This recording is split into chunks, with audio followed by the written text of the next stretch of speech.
আমি যে ভদ্র মহিলাকে দেখাচ্ছি, ভদ্র মহিলার নাম কি? নাম তোমার? পূর্ণিমা বাউরি। এর সমস্যা ছিল ক্যালকেনিয়াল স্পার্ম বা হিল পেন। তোমার যে গোড়ালিতে ব্যথা করছো, আর ব্যথা করতো, আর ব্যথা নাই? আচ্ছা, এনার ছিল হাড় বড়। এনার মুখ থেকেই শুনলেন, তার ভিডিওটা ছিল। আমি তাকে ওষুধ দিলাম 18/5/2025। আজকে হলো 8/6/2025। আমি তার পরবর্তী ওষুধ দেব PTRS। আচ্ছা, দেখতে পেলেন ফলো আপ কেস। অনেকে বলে হোমিওপ্যাথি নাক ছিটকাই। হোমিওপ্যাথি কিছু নয়, প্ল্যাসিবো ইফেক্ট, কিন্তু তার জলজন্ত প্রমাণ।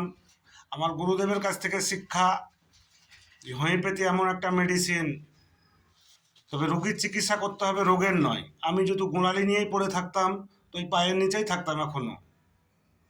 তাই ইনার আমি চিকিৎসা করেছি ফুল বডিতে। বলছি তোমার গরম লাগতো না? গরম লাগতো, আর ঝাল নুন মিষ্টি সবই খেতে। তাহলে বুঝতে পারছো মেডিসিন আমি কি দিয়েছিলাম। মেডিসিন দিয়েছিলাম আমি okay only for GV gonorrhoea virus 1M6 dose. আজ তার ফলো আপ দেখতে পাচ্ছেন। তুমি খুব খুশি? খুশি তো?